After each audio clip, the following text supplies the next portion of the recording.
దేవుని ప్రశస్తమైన నామమునకు మహిమ కలుగునుగాక. వీక్షిస్తున్న మీ అందరికి కూడా మన ప్రభువైన యేసుక్రీస్తు నామంలో శుభాభివందనాలు తెలియజేస్తున్నాను.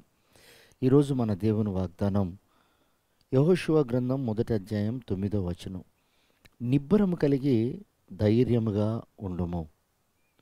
ప్రియమైనటువంటి దేవుని బిడ్డలారా, ఈ లోకంలో ఆత్మీయులు ఎక్కువ ఆశపడేది నిబ్బరము కలిగి ధైర్యంతోనూ, సంతోషంతోనూ, సమాధానంతోనూ, ఐక్యతతోనూ ఉండాలని ఆశపడుతూ ఉంటాం. కానీ ఈరోజు మనం పరీక్షించి చూస్తే ఆత్మీయులైనటువంటి వారి కుటుంబాలలో, దేవుని బిడ్డలైనటువంటి వారి కుటుంబాలలో ఆ నిబ్బరమైనటువంటి బుద్ధిని మనం చూడలేకపోతున్నాం. ప్రియమైనటువంటి దేవుని బిడ్డలారా, కలవరము, అసమాధానము, బలహీనత, అనేకమైన కార్యాలు ఈరోజు అనేకుల్లో కనపడుతున్నాయి. కానీ ఇక్కడ యెహోషువతో ప్రభు అంటాడు, నీవు నిబ్బరము కలిగి ధైర్యముగా ఉండు, నేను నీకు తోడై ఉంటాను. ఇప్పుడు ఆ నిబ్బరము అది ఎలా మనం సంపాదించుకోవటం, ఆ ధైర్యాన్ని ఎలా సంపాదించుకోవటం, నిలకడగా ఎలా ఉండటం అంటే యెహోషువ చెప్పగే చెప్తాడు.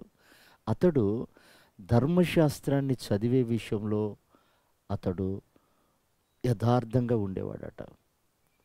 ధర్మశాస్త్రాన్ని ధ్యానించే విషయంలో, ధర్మశాస్త్రాన్ని బోధించే విషయంలో కుడి ఎడమలకు అతడు తొలగిపోలేదట.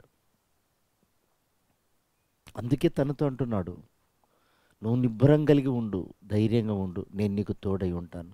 యెహోషువ అడుగుపెట్టిన ప్రతి స్థలాన్ని దేవుడు స్వాస్థ్యంగా ఇవ్వటానికి, అలాగే యుద్ధ భూమిలో దిగినప్పుడు అతనికి జయమనుగ్రహించటానికి కారణం ఏంటంటే, అతడు ధర్మశాస్త్ర గ్రంథం విషయంలో ఒక నిశ్చయత కలిగినటువంటి వాడు, దర్శనం కలిగినటువంటి వాడు, వాక్యానుసారంగా జీవించటానికి నడుము కట్టుకున్నటువంటి వాడు.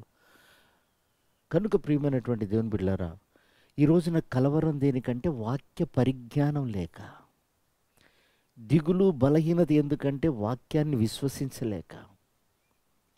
నువ్వు వినే వాక్యం ఏదైతే ఉందో అది జీవం, అందులో చలనం ఉంది, అందులో ప్రాణం ఉంది.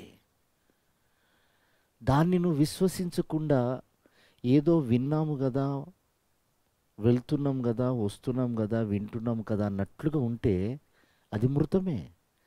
క్రియలు లేని విశ్వాసము మృతము అని బైబిల్ సెలవిస్తుంది. ప్రియమైనటువంటి దేవుని బిడ్డలారా, చాలా సింపుల్గా మనము దేవుని విషయాలు తీసుకుంటూ ఉంటాం. ఎందుకంటే రక్షణ ఉచితంగా వచ్చింది.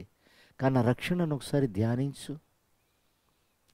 ఎన్ని అవమానాలు పడితే రక్షణ వచ్చింది, ఎన్ని కొరడా దెబ్బలు నా ప్రభు తింటే మనకు రక్షణ వచ్చింది, ఎంతమంది ముందు అవహేళన చేయబడితే మనకు ఆ రక్షణ వచ్చింది.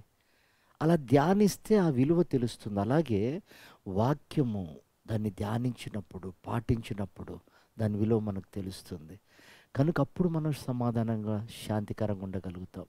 నిశ్చయంగా ఈ కడవరి దినాలలో వాక్యం పట్ల గొప్ప అవగాహన అనుగ్రహించి, మన హృదయాలలో గొప్ప నెమ్మదిని, ఐక్యతను, సమాధానమును, ప్రేమను ప్రభు అనుగ్రహించి ఆయన రాకడకు మనల్ని సిద్ధపరచునుగాక. ఆమేన్.